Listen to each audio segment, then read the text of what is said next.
Alrighty boys, welcome back to another step-by-step video. Now today's video is going to be on mute. Now the thing that I wanted to talk about in today's video is going to be when to play passive or aggressive, but this time we're going to be doing it for defense this time. Now typically the short answer, just to give you guys like an answer to that question right away, is going to be if you are in a man advantage position, you're going to want to play passive. If you're not in a man advantage position, meaning you're like 4v5, 3v5, 2v4, you know what I mean, whatever, you're down in numbers, that you need to play aggressive. Now, the one thing that I will say is that with defense, it's slightly different than when you are on attack. It still is pretty much, for general rule though, it's the same thing for attack and defense.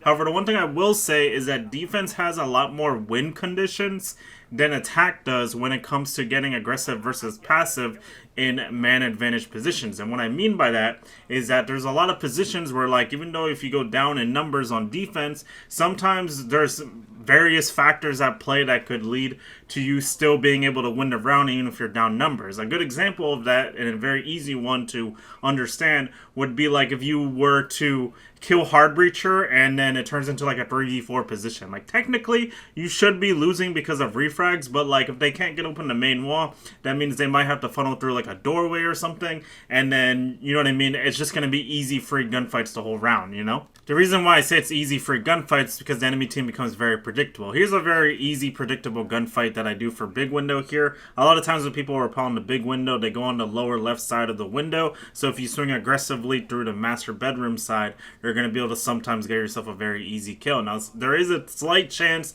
that Twitch is going to be on the upside down rappel right there and then he potentially will kill me. However, that's not what ended up happening. Now, what's going to end up happening here, though, we're going to be now put into a 3v4 position. My Legion's injured. Technically, it's a 4v4, but it's now a 3v4. Now it's a 2v4, technically, because my teammate's still injured. So I swing aggressively here to kill one guy on piano window. This evens out man advantage, and then I'm able to revive my Legion in this position, which again is going to lead to evening out the man advantage. Now right here, it's once again it's a 3v3 position. My Legion's 20 HP, so I'm going to go ahead and get aggressive here. There's one guy on this piano window. He's going to get on a drone right here. I'm going to jump out. Unfortunately, I'm going to end up trading. However, this is good enough in my opinion, because what ends up happening here is the more people that's off the board and these type of positions when the round is like winding down and the enemy team needs to get a plant down, if they have less people to watch certain areas of the map, it's going to be a lot easier for our teammates to win.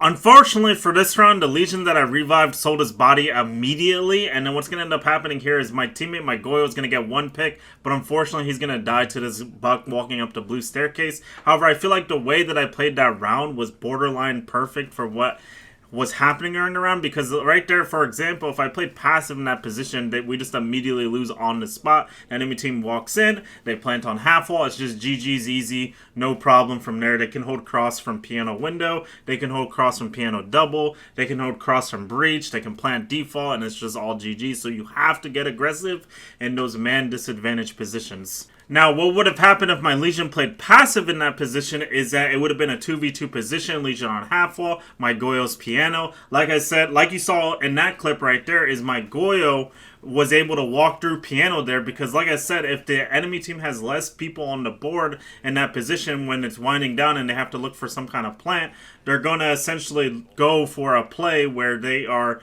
going to have to make a decision on what they're going to be holding. They're not going to be able to hold all of the cross angles, which means that if they're unable to hold all of the cross angle, what does that mean in terms of their push, right? If they're looking for a plant for half wall, what does that mean they have to do now? They have to look for a kill onto Legion, which means that in the round right there, what would have ended up happening if the Legion stayed alive there is that my Goyo would have been able to have a free walkthrough for piano double door, swing the ace on the main wall, and then the buck would be rotating up. Maybe my Goyo still dies, but it would still be like a 1v1 position. And then what would end up happening is that if the Legion's alive, it's just a 1v1 position. Time's winding down. The buck is going to be forced into a 1v1 position with the Legion. And it's like, it's not impossible to win, but it's like one of those positions where it's like Legion has a many options to be able to win that round with the time winding down. I believe it was probably, what, like 30 seconds left in the round. That should be very winnable for the Legion in that position, even though he is on 1 HP, because you have all types of ways to win that round,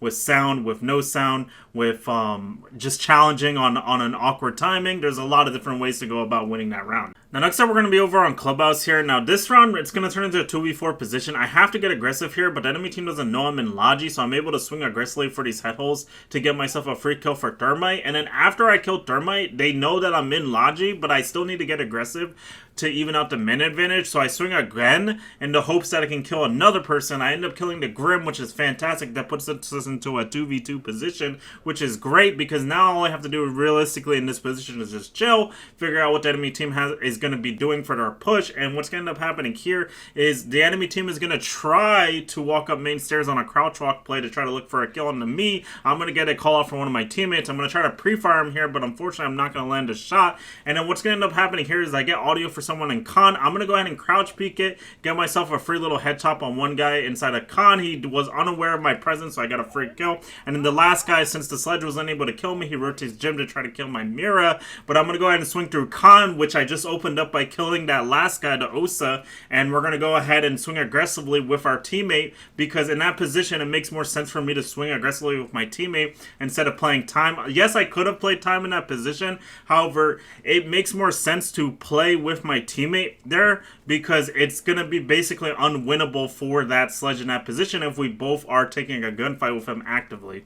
Don't get me wrong though, we did have bomb down inside of construction though, so if I did play time in that position, it's not necessarily a bad thing in that position. So it's like the play that I went for right there is just because I know that it's unwinnable for Sledge if we both take a gunfight at the same time for him going through the gym rotate in that position. So that's what I wanted to quickly clarify. It is technically winning if I just let Mira and Sledge take the 1v1 and then I play a 1v1 gunfight, Condor maybe with a shotgun and I just play the Fuser. It is still winning, but it's like, you know what I mean? I might as well take the first chance at winning the round right away. Now right here, there's going to be a quick little nitrocell that you guys can do on Oregon. This is a 3v4 position. I ended up killing one guy inside a trophy. This is actually one of those weird moments where I want you guys to understand is that I'm not the one that needs to make the play in this position. It is a 3v4 position, so we need to get aggressive to even out the man advantage. However, my position is not ideal for making that aggressive push basically to even out man advantage. I have to leave it to my teammates because the main wall is open on me. If I try to swing trophy in this position, I'm pretty much putting myself into a pincer.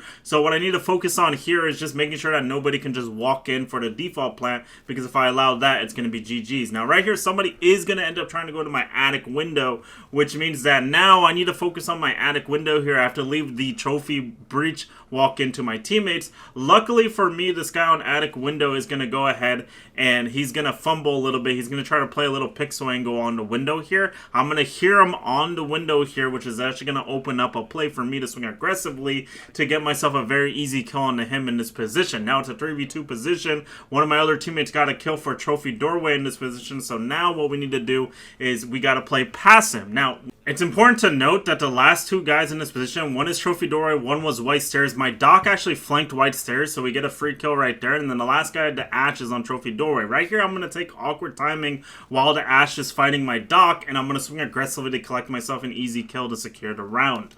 Once again, guys, it's important to note that yes, I can play passive in that position. However, since it's a double gunfight swing right there, I need to play aggressive because it's going to be a very easy way to win the round outright because the enemy team doesn't actually have a way of stopping the double swing from us in that position. Now, right here, this is a 3v5 position on bank. The enemy team is making a push up through lobby and also through top square in this position, so it's kind of a split push in this position. So what I'm going to end up doing here is I'm going to rotate towards top spiral here. One of my teammates gave me a yellow ping for top spiral in this position. However, this is a miss ping by my teammates here, and there's not actually going to be anybody in Trump or inside of sight in this current moment. So what I need to do now is I need to focus purely more so towards the actual walk up for the enemy team for the hallway in this position. I'm going to wait for audio here on this corner. I'm just going to wait for an enemy player to walk up, and as I get audio, I'm going to swing aggressively to collect myself a very easy kill for, I believe, a striker here in one moment. You're going to see right here, I'm going to swing aggressively. It was a ram, excuse me, not a striker. And what's going to end up happening here, it's a 3v3 position. My Valk is actually going to end up dying here to a guy that's playing ATMs through the lobby push. And what's going to end up happening here is that I need to essentially look for that refrag. So I'm going to play aggressively on the banana for lobby here, and I'm going to try to look for that kill for the guy that's playing ATMs here, because once again, we're down in numbers. I have to play aggressive here, so I'm going to swing aggressively, kill the Osa that was on the double door here, putting us into a nice 2v2 position. Now, unfortunately, my Goyo is going to unfortunately end up selling his body right here, which puts me in a really rough position here. Now, in my humble opinion, the only way to actually win this position is for me to actually hit a flank through the hallway in this position, because what ends up happening is that if I try to walk into Trump, the enemy team is going to get a very easy cross angle position onto me, so it's very hard for me to win. So I have to force through the hallway in this position, because otherwise if I walk through Trump, it's like the most obvious play to make and the easiest way for the enemy team to win. Now right here, I am going to make a very easy way to win this round. I'm going to end up seeing somebody's foot on the drone hole for next to Janet there for the default plant here, and I'm going to go ahead and get myself an easy kill. As I get the kill, like I said, they were going to look for a cross inside a CEO onto me, and since I got the diffuser down right there, the IQ is left without any play to actually win the round right there, because he's not in a position to actually pick up the diffuser and try to hit the plant again. Now, these next two clips are going to actually be some easy ways to get some easy kills for your guys' ranked games. This is going to be for the kitchen bomb site on Chalet here, and the enemy team is going to be going for an execute here, a smoke plant essentially. So what we're going to do here is we're going to rotate underneath the hatch we opened up earlier with our shotgun. We're going to toss our nitro cell up as the diffuser goes down, and we're going to go and get ourselves a very easy kill right there to prevent that as well. Now what's going to end up happening here in this next round here, in the next free kill I want to show you guys, is this is going to be on Skyscraper for the exhibition bomb site. I'm going to open up a hole in the floor for bathroom. A lot of people in ranked like to rush this window early on in the round, so I like to open up a hole above this rush, so that way I can look for any potential free kills on anybody that tries to rush this. Somebody is going to try to jump in this window, so I'm going to get myself a very easy kill, and it pretty much put us in a nice man advantage position to start the round. But anyway guys, hope you guys enjoyed, and I will see you guys in the next one. Peace!